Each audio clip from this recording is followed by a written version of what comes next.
Welcome back to Travel Troubles. I'm Sean. This is Ollie. And we are... in Hanoi. Yes, we are in Hanoi, and we're in this boutique lavender hotel. It's a boutique. Sean can't say it. Yeah. He keeps saying boutique. Boutique hotel. Just because there's a U in it doesn't mean you need to pronounce it. It does. It's lovely. And we're having a nice time in Hanoi. You will see the video in a couple of days' time. You've seen us in Kuala Lumpur. And, well, let's talk about our week anyway. How was your last week? We last done a podcast when we were... Sweaty. In Mandra. Sweaty. Sweaty week has it been? Oh, Sweaty was the best way to It's been describe it. sweaty and cold. No, we're going to start with Kuala Lumpur. Right, let's start with Kuala Lumpur. If you want to sweat profusely into your eyes and from every part of your body possible, go to Kuala Lumpur.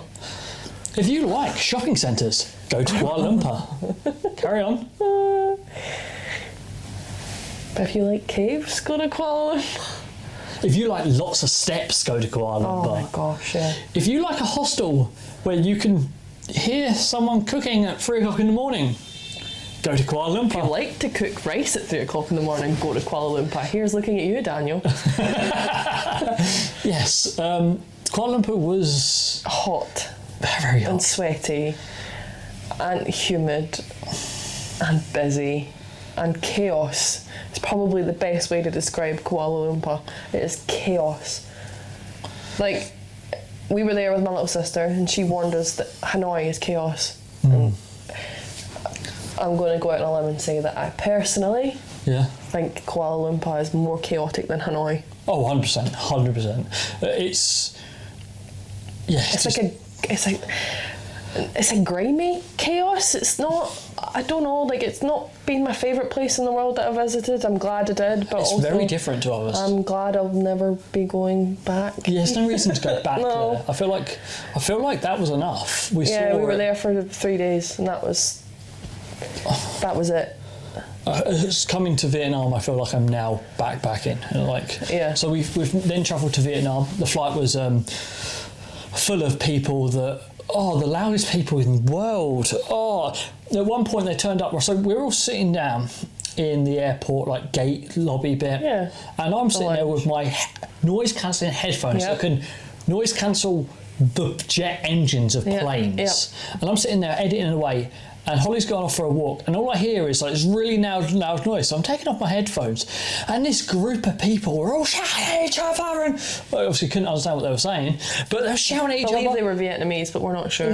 And everyone around them, so I'm starting making funny, oh my gosh, shouting at Holly, and I'm shouting this loudly at Holly that everyone around me can notice that I'm taking the mick out of these, apart from that group, and everyone's laughing at us and Holly, you okay? And you're like, yeah, oh my God, he sat this close to me and we couldn't hear each other. And it was horrendous. It was horrible. But I did edit 2 videos, so I'm happy about that.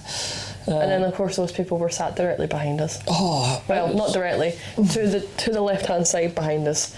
And yeah, they didn't get any quieter on the plane. And I think we got about 2 hours in, we had an hour left of the flight, and I was like, I can't take this anymore. And I went and I got my headphones out. They're Bose Quiet Comforts. They're the best noise cancelling headphones on the planet. Nothing. Couldn't do nothing. Just couldn't combat the noise and the shrill that was coming from this one woman. Because it was one woman. She just had this, She had princess attitude, was the best way to describe her. She had, I don't know whether it was a boyfriend or a friend, carry and push her cases and her bag and her jacket, and I'm not doing this. Daddy bought the trip. And she was dressed up to the nines in the airport, but then as soon as she got on the plane, she went and changed in her comfies, and we're like, yeah, we see you, don't lie. I think she got changed again off the plane, didn't she? Yeah. She got changed back into her look at me outfit. Yeah. She was just... And then... It must be a British thing, because it's not just an English thing, it's... I'm also the same. But when you're on a plane, and you're sat on your seat... It's your seat, right? Oh, yeah. It's your seat.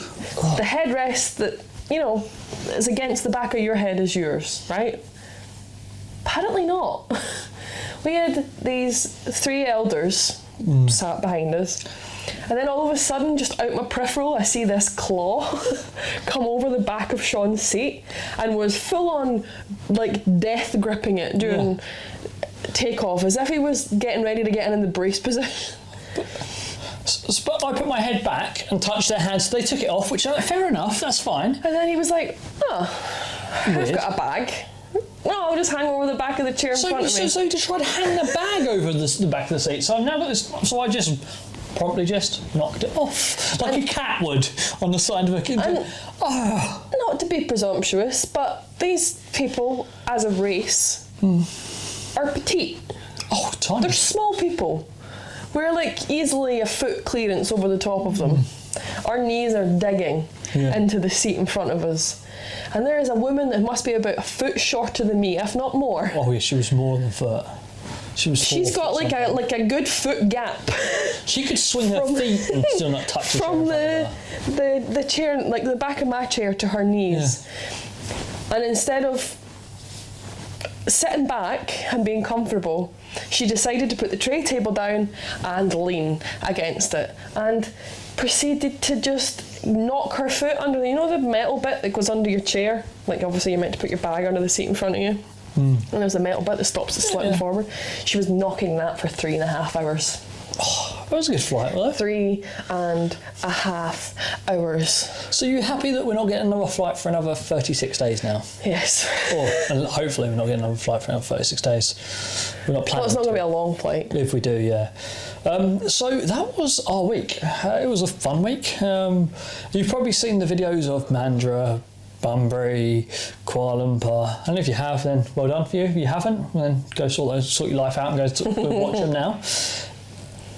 Let's talk about our travel troubles with each other. Do you want to start this week? Because you look like you... I don't have a clue. Oh, you're going to roll off mine again. I see. So, my travel trouble with... Actually, no, I do have mine. Oh, go on, you start then. I'm staring at it. What, my camera? What's wrong with my camera? My travel trouble with Sean this week is when he switches the camera on, he doesn't check the battery level. Oh, and the fact that it's actually on... It's on a bar. A bar, so it'll probably die while we're filming this. But we were somewhere, which I can't remember. Yeah. And you've been faffing about in the hostel all morning. Yeah. And then we go to film, and the memory card was full, and the battery was dead. Such a trouble. The fact that I don't prepare for things before. Failing to prepare is preparing to fail. Life advice for you there. Okay, Guide Scout. Guide Scout? Scout Guide? Girl Scout or Girl Guide. Not Guide Scout. Guide Scout. But anyway, thanks for that. My one with Holly is the fact that she likes to walk across roads and then... Alright, so let me put the story out there first. So, if you've ever been to Vietnam, you kind of know what we're talking about. If you've never been to Vietnam or a country like this, you might not understand the road system. The road system is just generally chaos. You kind of... Red lights don't It's everyone for themselves. And when I say everyone for themselves, it is everyone for themselves. But Holly likes to moan at me when I don't keep up with her across the road because I care about my own safety. So she will walk out and the moped will go past her in between me and her, and then she gets across the road, she looks back at me and she says, just keep up. And I'm like, well, sometimes I don't want to get hit by a moped, so I will wait another next couple of seconds and just go around the back of that one. What did Kay say to us all day yesterday when we were crossing the road? Keep steady and keep close. And that's what I did. All he said to us was keep close to us. You didn't keep close to me. But did you notice when Kay crossed the road? This is Kay. We did a food tour. Tour guide. Yeah. You'll see this in the Hanoi video when you watch it. Yeah. But Kay always crossed the road and there was like one moped going past. When we're crossing the road, we somehow find 4-lane roads of mopeds, cars and buses. I've also took on my little sister's advice and I don't walk out in front of cars because she told us that cars don't stop, bikes will. And you always walk out behind buses because everyone follows what the bus. Or you wait for a bus. If you're having to cross the road like straight ahead and there's a bus coming across the way, you wait for that bus to come across you because it blocks traffic. So yeah, my pettiness with you is the fact that you don't let me go at my pace and you want me to go at your pace across the road. But my positive with Holly this week is the fact that we changed plans for this hotel we're currently staying in quite quickly. So we turned up at this hotel. We turned up at the hostel, yep. And I turned around to him and said, "Oh." He was asking us if we had a private or a dorm. He knew what he was doing. He knew what he was doing. And I turned around and said, "Well, is there private rooms still available?" And he said, "Oh, yes, there is." And I said, "Oh, brilliant. How much more is it to upgrade?" And he said, "Oh, it's only $10 more a night," which is actually quite a lot here because we only paid probably $10 a night anyway for the dorm room for two of us. It was $10 a night, yeah. Yeah, so it was like double the price, but after Kuala Lumpur, it was comfort or no sleep. Yeah, and we've had no sleep, and we're like, yeah, cool, that sounds good. And he was like, yeah, brilliant. Oh, actually, yeah, I've got a place in our sister venue, and it's really good. It's just around the corner. Just around the corner. So I was like, oh, brilliant, brilliant. We just turned up, just got off the flight, and this is what I'm really happy about Holly for, because she didn't hesitate where I did. And we was like, oh, come on then, come then. Awesome. And he just took us outside, and there's two kids on mopeds, like, go and get on the back. We're like, what? And we just got on these back of mopeds with full back. We're like, I was like, well, my backpack's already at his feet. I'm going to have to get on the back of this. So you just get on the back. We got on these little mopeds in the middle of the most chaotic city I've ever been to. Yeah. And that's my positive for you, because you just done it, and I had to. And the guy kind of like tapped me on the shoulder and was like, it's all right, we made it. You were like, that's all right, I'll do it again. I was holding my phone in one hand and clutching the back bar in the other. I'm holding one. I've got one hand behind me, one on his shoulder. I'm like, if this gets any worse, I'm hugging the guy. Also, it's funny because Sean says boy, he's probably a 26-year-old man. Probably, yeah. As Kate it's just a wee age, but he says he has Asian face. Yeah. It's like Asians don't age until they hit 50, and then it's like it just goes boof. So, what's my positive this week? I had it and you made me forget. Oh wow, okay, that's so nice.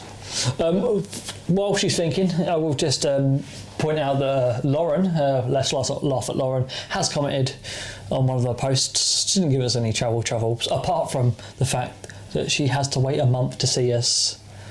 Yeah, actually, I have a trouble with you, friend. Ooh. If you're watching this or listening to this. Stop sending me stuff from Bangkok. Yes. I'm not going to be there for like a month and a half yet. I don't know what I'm doing. So we've got about 20 different hotels we need to book before Bangkok. But Lauren hasn't got anything. I love it. You're so organised, and you're like, I want this to be sorted. We just booked today the place we need to be in a day and a half's time. Transport out of here, like we didn't have nothing. No.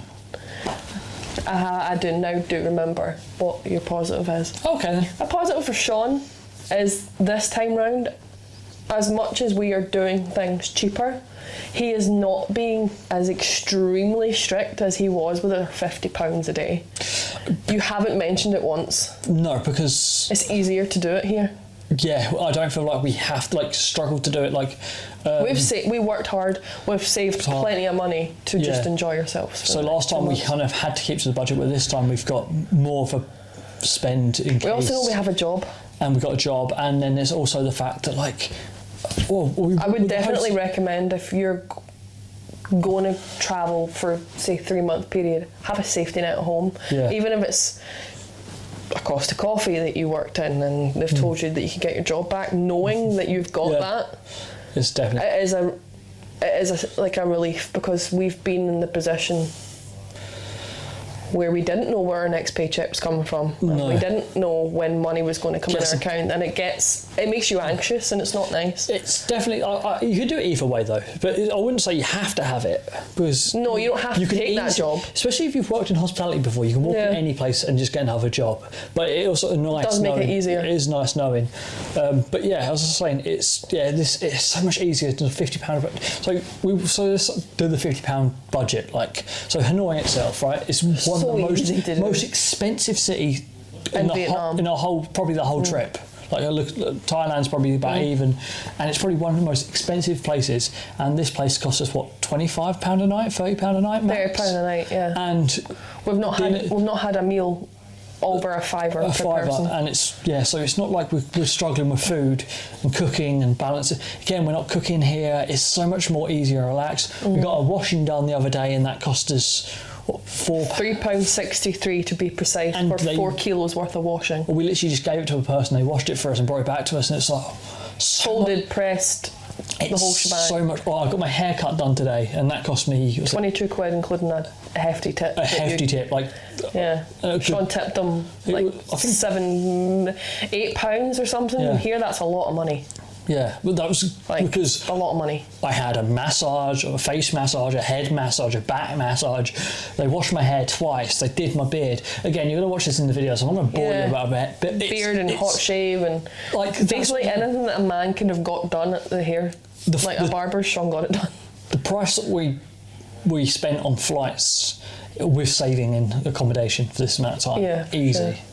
Sure. I'm going to call it there on the podcast, unless you want to mention anything else. Well, the proof of Sean not being tight on budget is currently what we're wearing.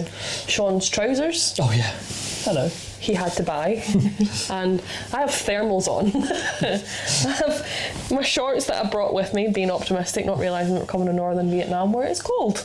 Yes. So I have thermal leggings on underneath and thermal long sleeve top. Went down to 12 degrees. It went from, 30? It went from 35? 38 degrees at one point to 8 degrees. Yeah. And we went into Uniqlo because we had to. Yeah. Because I don't know if you recorded it on Hanoi video. No, I don't think so. I was going into a shop and being told that Sean's too fat to be in it. Oh, I think I might have mentioned that in the video. I don't know what we rolled him. Yeah, I went in a shop and looked at jogging bottoms, and the guy went, "No, it wasn't a guy, it was a woman." The woman went, "No small size, no big sizes. No small size only. Small size only." I was like, "All right, fatty, get out." So McDonald's is that way. So that's my travel troubles this week. I'm too fat. And also, we did go to McDonald's, so it doesn't help our point.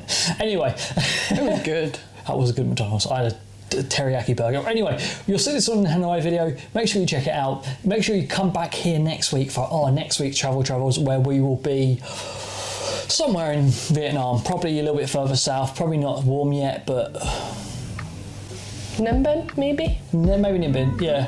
If not, we might be still in... We're not going to be in Cat Ba. We're not going to be that much. We're going to Cat Ba next. Alright, we're going to go because my battery's about to run out. So I will see you again next Thursday. And I'll see you again soon.